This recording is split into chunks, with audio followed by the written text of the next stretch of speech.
Hi, folks. Welcome to What's Trans or Gay in PA for June 15th, 2021.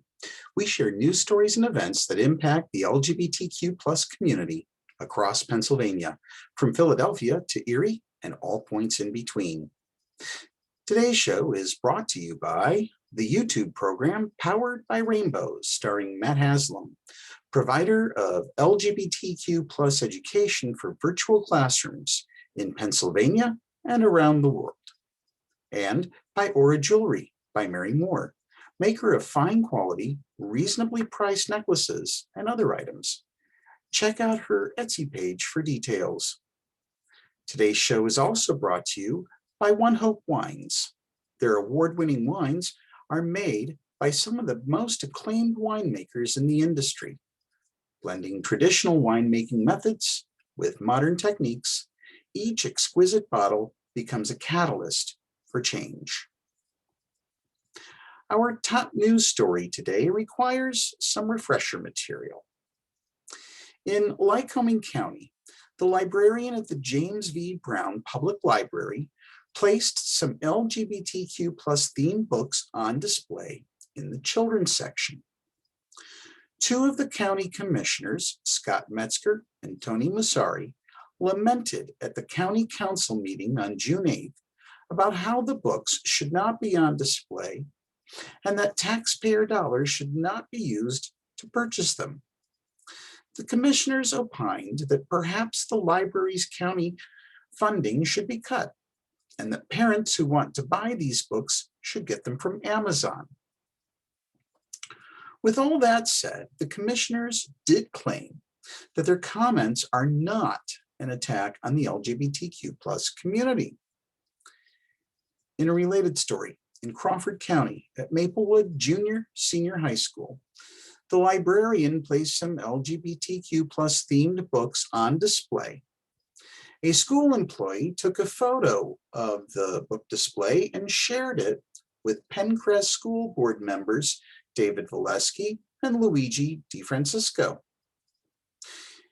Luigi DiFrancisco is the vice chair of the school board, and Mr. Valesky is a board member. They both posted the photos on Facebook. Mr. Valesky, however, included the following comments on his post.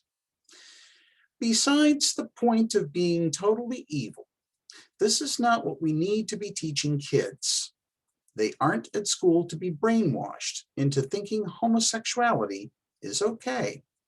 It's actually being promoted to the point where it's even cool. Mr. DiFrancisco, however, has since removed his post from Facebook. Almost instantly, a former Penncrest student who has since graduated from high school posted a petition on change.org to have Mr. Valesky removed from the school board.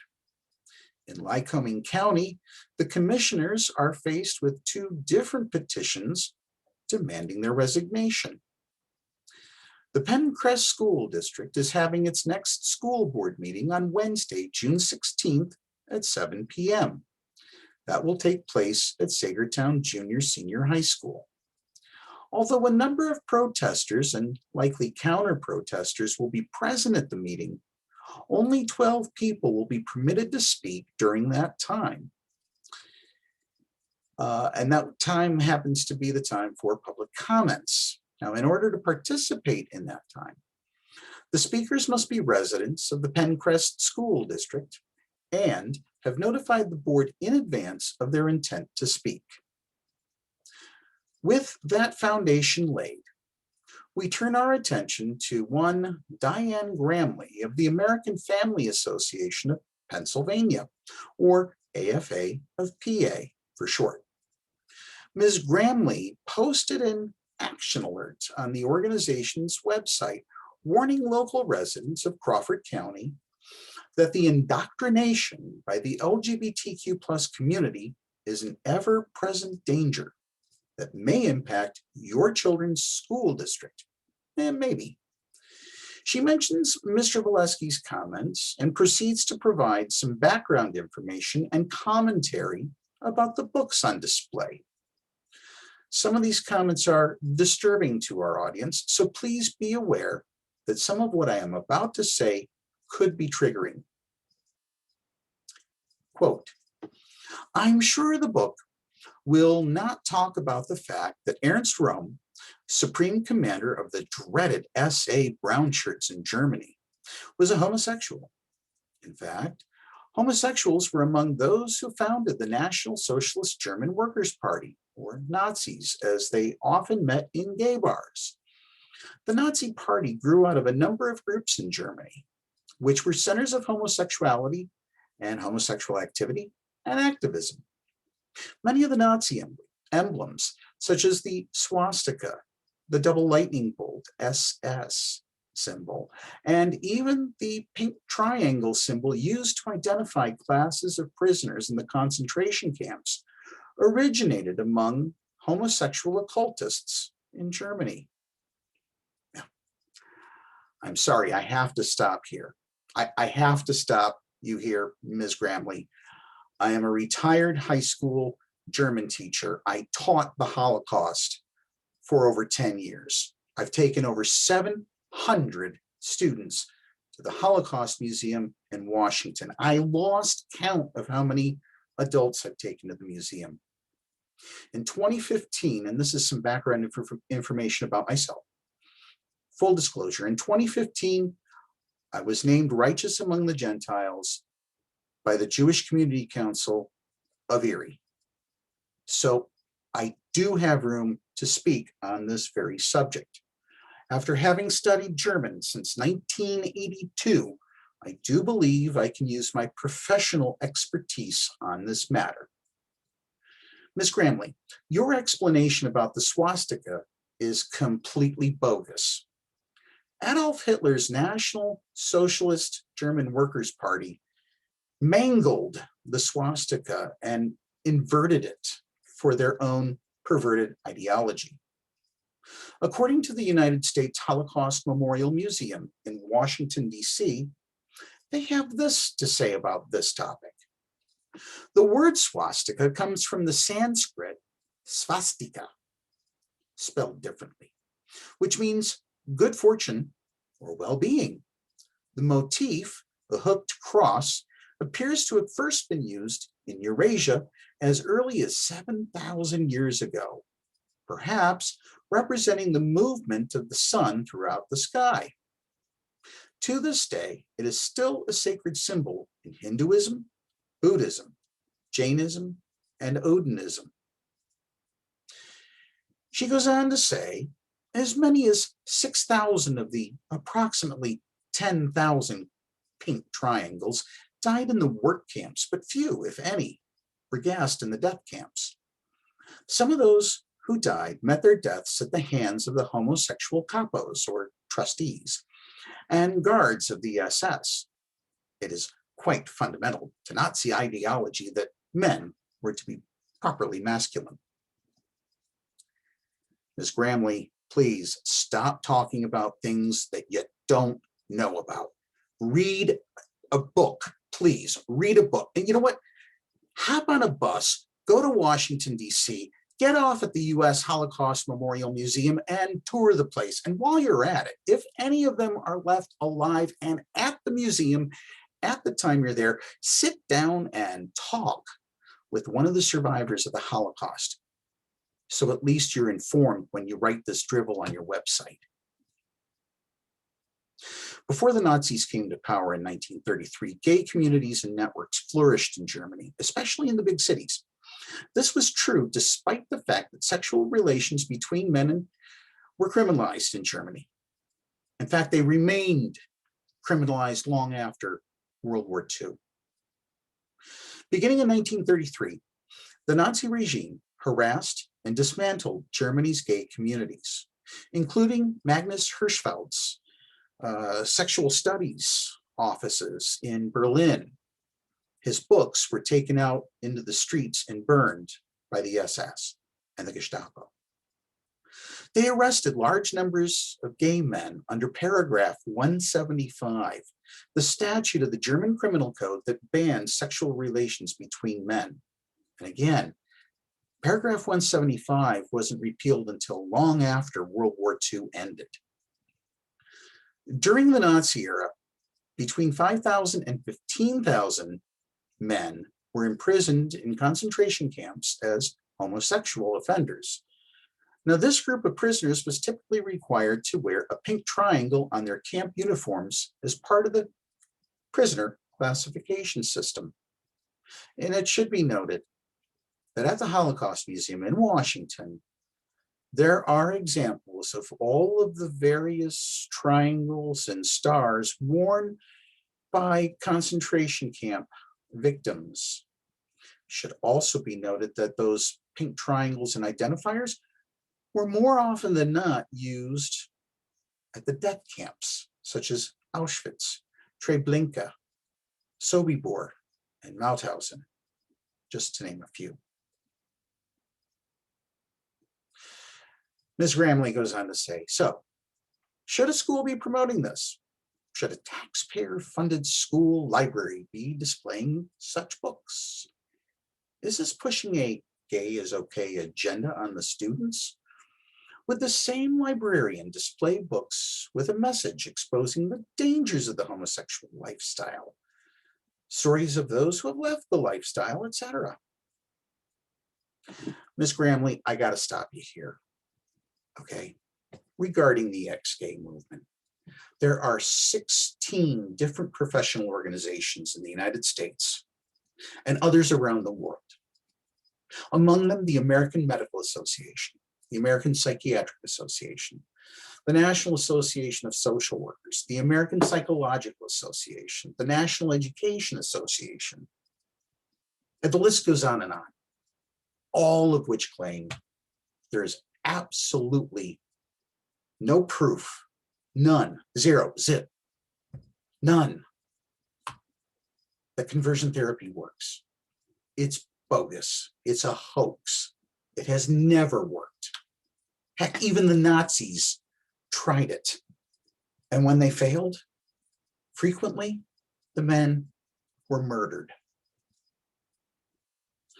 We're going to take a moment to discuss my homosexuality and my homosexual agenda for the last 48 hours. In other news, on Thursday, June 10th, Pennsylvania Equality Project received notice of an upcoming press conference in Harrisburg, in which Governor Tom Wolf and members of the Pennsylvania House and Senate would gather on the front steps of the Capitol complex to announce the introduction of House Bill 300 and Senate Bill 570, which are companion bills, better known as the Pennsylvania Fairness Act.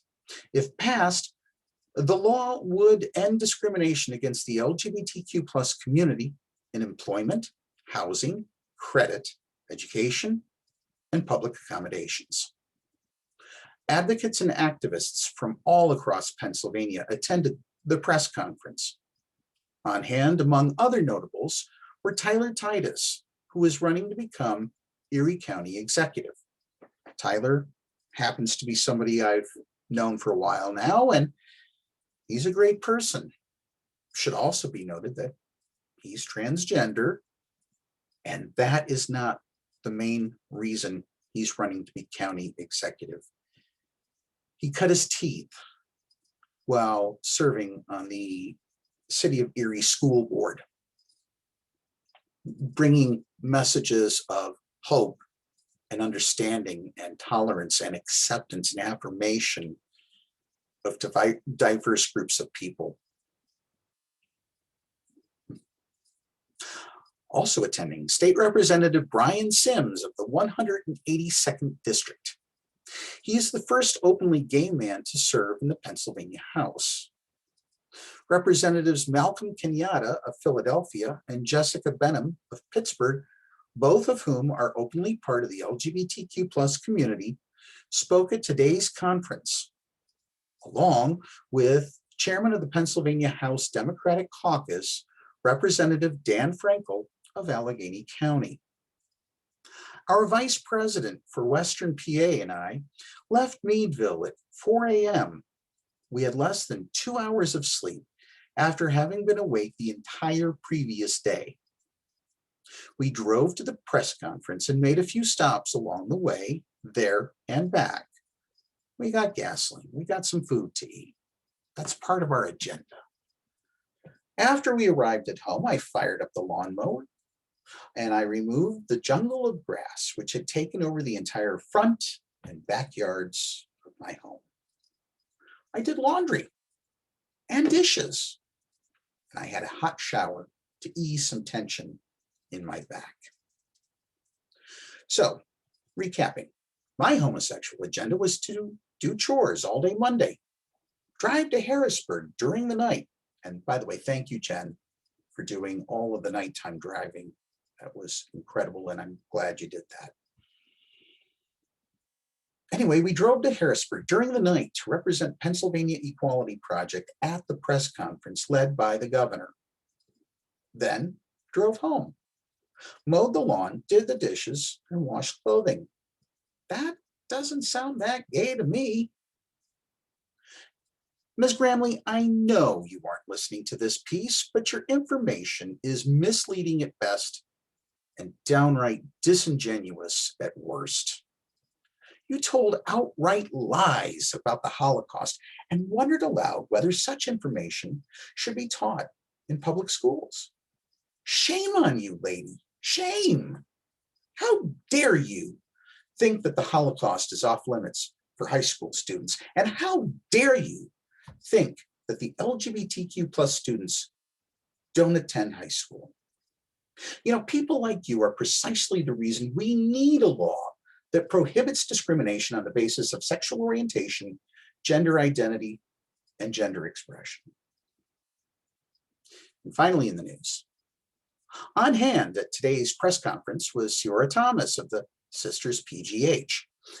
She spoke passionately about the work her mission is doing to end homelessness for transgender people of color.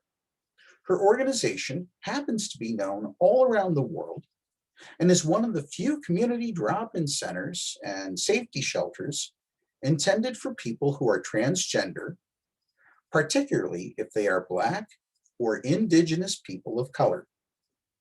Ms. Thomas called on the legislature to pass not only the Fairness Act, but also a ban on conversion therapy, a ban on the gay trans panic defense in court, and she wants to see sexual orientation, gender identity, and gender expression added as protected classes to the Pennsylvania Ethnic Intimidation or Hate Crimes Law. All of those points are precisely what the Pennsylvania Equality Project seeks.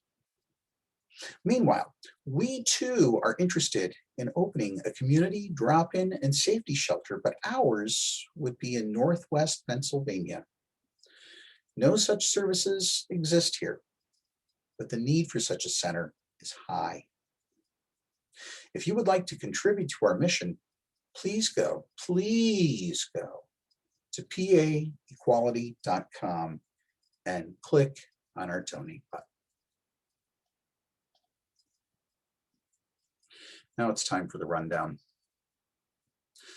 The 27th annual Pride Picnic Light will take place Saturday, August 14th, starting at 11 a.m. at Knoebels Amusement Resort.